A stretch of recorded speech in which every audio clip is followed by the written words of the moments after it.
covering West Michigan to protect and alert you. This is News Channel 3, live at 11. I came here, wasn't feeling so well. I feel much better now. We're working hard to get me all the way back. I have to be back because we still have to make America great again. We've done an awfully good job of that, but we still have steps to go, and we have to finish that job. We begin tonight with a live look at the Walter Reed Medical Center in Bethesda, Maryland. This is where President Trump is spending his second night being treated for COVID-19. Supporters of the president have been in front of the hospital since he was first admitted late yesterday evening. This evening, President Trump released a new video thanking his medical team and saying he is feeling better. That video, released hours after White House Chief of Staff Mark Meadows said the president's vitals were concerning yesterday. National correspondent James Rosen brings us up to speed on the president's condition. I'm doing well. I want to thank everybody. Our First Lady is doing very well. In an unscripted 4-minute video posted on his personal Twitter feed shortly before 7 p.m. Saturday, President Trump looked and sounded much like himself as he provided his most detailed account yet of how he has fared since testing positive for the coronavirus late Thursday. I came here, wasn't feeling so well. I feel much better now. You don't know, over the next period of a few days, I guess that's the real test. Mr. Trump also recounted how doctors had offered to treat him in isolation in the White House. Of course, he said he rejected. I was given that alternative. Stay in the White House, lock yourself in, don't ever leave, don't even go to the Oval Office. Don't see people, don't talk to people, and I can't do that. I had to be out front. This is the most powerful country in the world. I can't be locked up in a room upstairs. As a leader, you have to confront problems. There's never been a great leader that would have done that. The president spoke hours after his doctors disclosed that he's receiving antibodies and a 5-day course of remdesivir. Their upbeat portrait of his case. Has he also experienced difficulty breathing?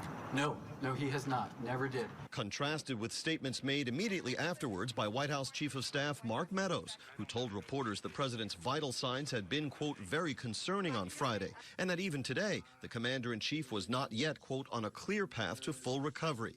Mrs. Trump was said to be rebounding swiftly at the White House, prompting a flash of humor from her husband. As you've probably read, she's slightly younger than me, just a little tiny bit, and Melania is handling it statistically like it's supposed to be handled. And that makes me very happy, and it makes the country very happy. The president spoke this afternoon with Senate Majority Leader Mitch McConnell. With at least 3 GOP senators now testing positive, McConnell has shut down legislative action until October 19. That will leave just 11 weekdays before Election Day for the Senate to consider the president's Supreme Court nominee. On Capitol Hill, James Rosen. Right now, people are taking to Twitter to post about President Trump's diagnosis, and for some, even their own. Let's take a look at some of these. First, here we have Eric Trump, his son, saying, incredible to see the love and support for real Donald Trump outside Walter Reed. You can see there quite a few people as this video passes by them. He says he was just speaking to his father and know he loves and appreciates all of you. Also tweeting today, Senator Gary Peters saying he did test negative, but says that he will be self-quarantining until October 14th out of abundance of caution. Says that he will still be doing his job. Meanwhile, Kellyanne Conway is among one of the people testing positive for COVID-19, saying her symptoms are mild, a light cough, and that she's feeling fine. She says she's begun quarantining with a consultation from her physicians. As always, her heart is with everyone affected by this global pandemic. Another, Governor Chris Christie, who also tested positive, saying that he checked himself into Morristown Medical Center this afternoon, saying, while I am feeling good and only have mild symptoms due to my history of asthma, we decided this is an important precautionary measure. Former Vice President Joe Biden was just feet away from President Trump during Tuesday night's debate. The former Vice President and Second Lady have both tested negative for COVID-19, but Biden says he'll be taking another test soon. Mr. Biden, have you been tested this morning for coronavirus? Well, that is a warm one. So you were not tested today? I was yesterday. And you'll be tomorrow? And tomorrow. Not today. Not today. There will be new safety precautions for this week's vice presidential debate. Vice President Pence and Senator Harris will be 12 feet apart on Wednesday. Vice President Pence and Second Lady Karen Pence have both tested negative. Now, this is a developing story, and we'll continue to track the very latest information for you on our website, wwmt.com, and on our News Channel 3 mobile app. The presidential election is now exactly 1 month away. One county in Southwest Michigan is attracting a lot of attention in the political world for its history of voting for the eventual president. News Channel 3's Andrew Feather joins us now live in studio. And Andrew, show us what's being done to sway voters in Van Buren County. Yes, Callie, for the past 4 decades, the person who has won Van Buren County has gone on to win the presidency. Political operatives tell me that the county's demographics are similar to those of several swing states, making its population a good representation of what voters across the nation are thinking. More than 100 cars, trucks, and motorcycles rolled through Van Buren County today. The vehicles and their owners covered in merchandise supporting President Donald Trump's re-election campaign. It's a sign that Republicans and Democrats in the county are aiming to energize their voters as Election Day draws nearer. Well, it's trying to get the support, the energy going for Trump Republicans, John James Republicans, get everybody behind these events. Matthew Nilsson is chairman of the Van Buren County Republicans. He says for months they've been reaching out to voters, trying to get them to support GOP candidates. He says winning races in this county is a little different than most. That's because it has a long history of voting for the candidate who winds up as president. The winner of Van Buren County has gone on to win the presidency in 13 of the past 14 elections, dating back to 1964.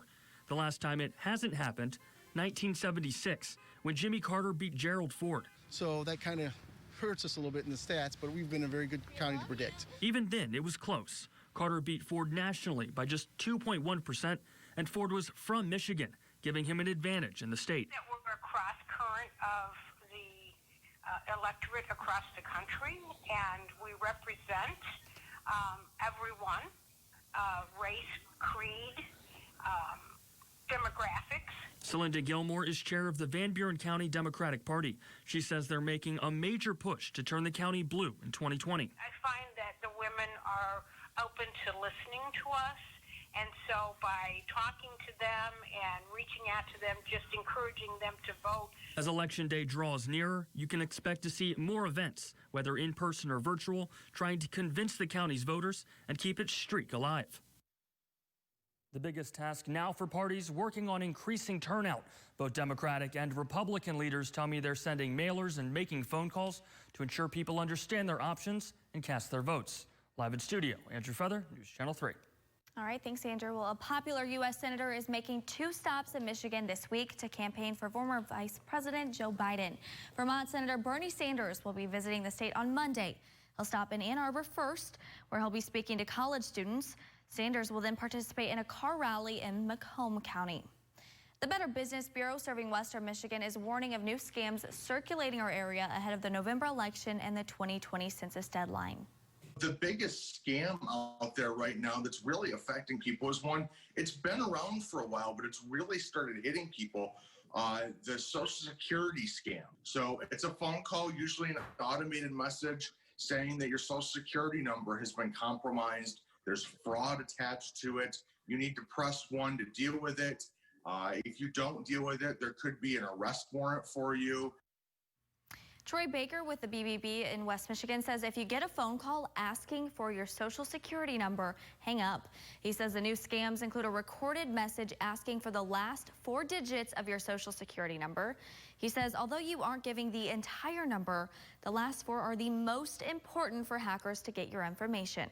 Baker says right now, as Michiganders begin to vote for the presidential election and finish registering for the census, it's crucial you remain on top of these calls. Couple people in West Michigan, what they say is your bank account has been compromised. So take all the money out of your bank account, put them on gift cards, and then give us that information so we can verify that it's not your money in there. And then tomorrow you'll get all your money back and we'll send you a new Social Security number. Well, that is not how it works at all. Baker says the best way to avoid these scams is by doing your homework. If you get a suspicious call, don't feel pressured to give your information out. Look up what they're asking, call your local BBB, and talk to others in the community to see if this is happening to anyone else. Moving now to downtown Kalamazoo, here's a live look with our Peregrine Tower camera. It was a dreary day across West Michigan, but it was pretty nice, honestly. Meteorologist Will Haney is tracking even more rain, though, in the Weather Alert Center. Hi, Will. Yeah, hey there, Callie. Dreary in the cloud department. Not much sun this afternoon, but at least most of us did stay dry. Now, we do have a little bit more widespread rain looming out on Lake Michigan right now. Let's take you live to South Haven, where some steadier showers are starting to push in. And we do have some light drizzle and light rain reported farther inland as well in numerous locations. Here's the view on live Doppler radar. Again, those yellows, oranges just offshore, indicating a little bit of an uptick in the rainfall rate. As we look at what's driving this, it's actually an area of low pressure drifting across Lake Michigan tonight. And we're still kind of on the southeastern side of that low. So the flow is still coming off of Lake Michigan from the southwest. And that's why we have that rain band oriented in the direction that it is. But that rain will slide a little bit farther inland here as we get into the overnight hours. Farther south, the light greens that you're seeing there, just some very, very light rain or drizzle across much of our lower viewing area. So farther inland today, it was just trace amounts or even just 1/100th of an inch in Grand Rapids, for example, or Kalamazoo. But it was steadier up in Muskegon where they saw over 4/10 of an inch. Our temperatures right now not nearly as cold as they were last night because clouds still in play. We're in the middle to upper 40s. For tomorrow, look for middle 40s at around sunrise, and then we'll warm into the middle 50s, and that's because of all that rain. We'll talk about when the rain starts to gradually break up, though, and look ahead at a more gorgeous week ahead in just a few minutes. All right, Will, I am looking forward to that. Thank you. Well, 1,158 more people have tested positive for COVID-19 in Michigan. Here's a look at the latest numbers from the state's website. This is the second highest daily increase since May 14th. This brings the total number of COVID-19 cases since March up to 127,000. So far, more than 99,000 of those have recovered. The Michigan Supreme Court has ruled the governor has no authority to issue or renew executive orders relating to COVID-19 beyond last April. Michigan lawmakers are now reacting to the high court's decision. One state senator says mask orders will stay in place. That's because they came from the health department. But orders that came after April 30th, dealing with employment and worker protection, are at risk. The senator says these orders could go away unless the legislature calls everyone back and acts on them. I think Michigan is leading the country in flattening the curve and reducing cases and seeing our economy bounce back faster.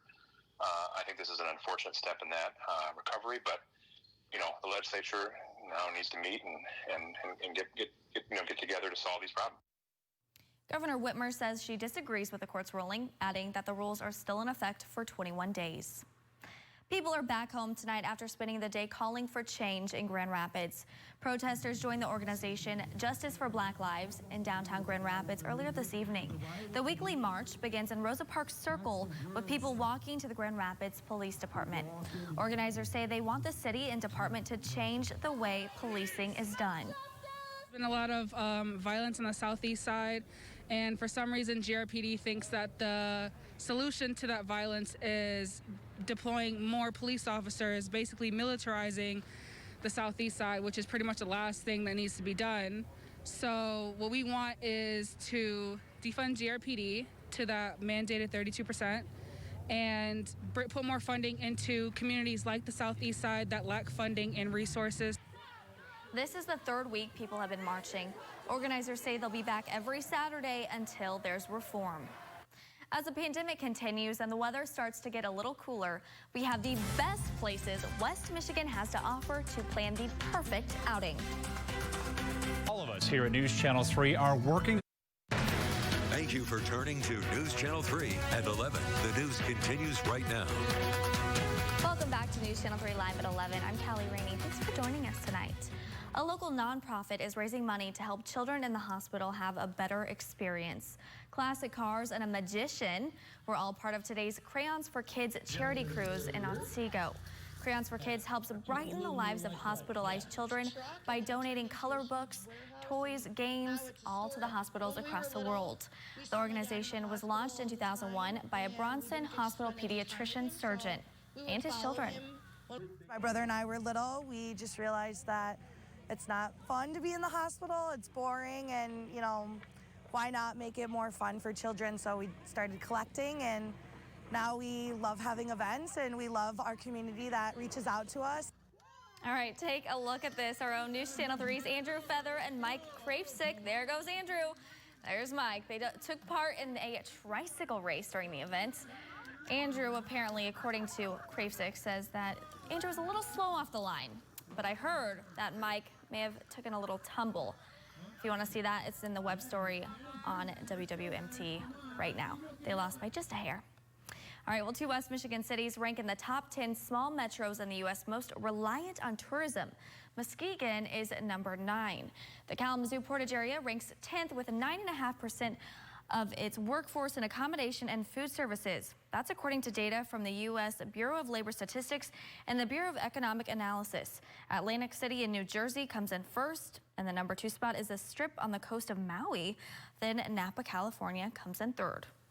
Southwest Michigan is known for the charm of it, from Gold Meadow Farms and their incredible corn mazes to Gene the Pumpkin Man, and who's all committed in that pumpkin Cadillac and the giant pumpkins, to Saugatuck. There may not be any place more beautiful in the fall than Saugatuck on the river. And right here is a picture, some good video of some of those places. All right, let's see here. I lost my script. All right, Southwest Michigan First senior partner Ron Kitchen says just last year, tourism in the Kalamazoo area brought in more than $100 million. Kitchen says that's just in hotel stays and rental cars, all the way from the Gilmore Car Museum, which is just a short drive from Kalamazoo, all the way to Matawan. That total doesn't even include food. This year, COVID-19 has dramatically impacted tourism. Southwest Michigan First is expecting revenue to drop 40 to 50% this year. There is hope, though, for West Michigan's fall tourism attractions. So I think we're going to see a fall, if the weather holds on us at all, that really is incredible, and will have a great impact on our hotels, which occupancy has been going up steadily, and it's been almost entirely tourism, very little business travel. So we're strong, and I think we'll continue to be even stronger. Great news there. And of course, West Michigan, we have so many fun places to check out. Oh, yeah. Most definitely. Yeah, I mean, you have this article right now that you broke down on our website. Your top 10, right? I did, yeah. But there's some in here, some places that aren't mentioned in here that Will and I have talked about. Yeah, Ron there, he mentioned Gene the Pumpkin Man, the orange Cadillac, iconic. Look over here is agreeing to that. Yeah. No, I love, Gold Meadow Farms, he mentioned that. Yes. I also went to Gilmore for the first time a little bit before the pandemic, and it was amazing. I'm not even a car guy, and my parents and I, we loved it. We spent a lot of time in there, so. Yeah, it was cool. I didn't get a ton of time in there, but what little time I did get, really great. And of course, some really good trails, some theaters that have events going on. Make sure you check it out. Yeah, definitely. And let's get you to the weather forecast, because speaking of Gene the Pumpkin Man, you may be thinking about maybe heading to that pumpkin patch. Well, tonight, tomorrow, looking a little bit soggy. Here's the view from the Holland Oz project. This is right along the library. You can actually see some bronze statues. Another fun thing you can do in our area right now. Our temperatures in the middle to upper 40s, so it's definitely chilly, but not quite as cold as we were 24 hours ago. But the rain, a lot more widespread than it was 24 hours ago. You can see it's steadiest at the lakeshore right now as we look in. This is a steadier band of precipitation that's maybe about 10 miles, maybe even less than that, 5 miles or so off of Lake Michigan. Precip rate at the maximum that the radar is picking up on, just shy of an inch per hour. So that would be like a heavier shower within that band. But farther inland, it's pretty light, to say the least, only a few hundredths of an inch per hour. But we're expecting that steadier rain to slowly migrate a little bit further inland here in the next several hours. So overnight tonight, that will pivot and become more widespread. So we wake up, if you're up early, that is, on a Sunday, to some rainfall. I think by around 9, 10 in the morning, things start to break up a little bit. We'll still have showers in play, but they'll be light, the sort of showers where I think you can sort of dodge them, but have the rain jacket or umbrella handy tomorrow. So if you get caught under one of these brief showers, you're just a little bit more prepared. But temperatures will struggle to make it out of the middle 50s for your Sunday afternoon. Those showers linger through about dinner time, and we will stay cloudy. Today, tomorrow, this is rainfall through the next couple days, and you can see totals For most of us, very light, but if anyone sees a little bit higher totals, it's going to be closer to the lakeshore, maybe about a quarter to a half an inch possible there. Speaking of the pumpkin patch, tomorrow it's a little iffy, a little bit soggy, especially in the morning, but then we have gorgeous weather taking over later this week, 60 and sunny by Monday. Tonight, no frost concerns, 44 with the rain again moving in. Tomorrow, those showers steadiest in the morning, becoming a little bit more scattered into the afternoon. This is a gorgeous shot sent in by Vicki Phillips up at Tequamanon Falls. That was actually a few days ago. They're nearing their peak, if not peaking right now in terms of that color. For us, it's going to be another week or two before we see the maximum color here in West Michigan. Maple Auto Group 7-day forecast. After the rain tomorrow, some clearing late tomorrow night. That sets the stage for some frost by early Monday morning. Another cold one, 36 degrees early on. And then for the afternoon, we rebound to about 60, and then 60s back for a majority of your week ahead before next weekend. Big warm up, 73 on Saturday, looking nice. Callie's excited. I am excited, but you know, I went out to El Sabo today and it was really nice. Honestly, light jacket. Yeah, you just gotta layer up, right? Yeah, exactly. It's fall. Just grab your pumpkin spice latte. Yeah. And go check out all the orchards and the pumpkin patches. There you have it. All right, thanks, Will. Well, the Lions return home after 2 weeks on the road. Luke Edwards joins us with a preview of their Sunday date with the Saints. John Holdley's judgment is just. Welcome back, everybody. After back-to-back weeks on the road, the Lions return to Ford Field to face the Saints.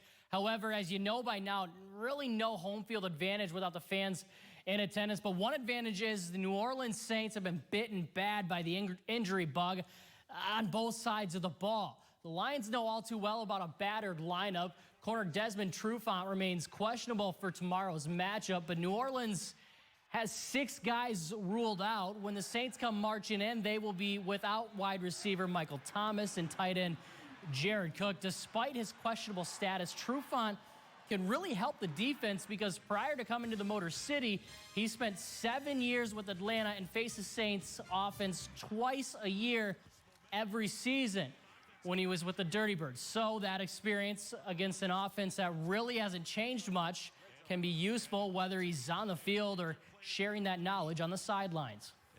Against these guys a lot, 7 years, and you know, we had some battles, and you know, they've had pretty much the same coaching staff, you know, the whole time as well, same scheme, you know. So, but I mean, they definitely got some wrinkles. They got some different players, but you know, it's definitely good just to have that knowledge. I'm able to, you know, anticipate, you know, plays and share that, you know, with my teammates as well too, so they can anticipate. So I know they probably gonna have some different things, but you know, we're gonna be ready to go.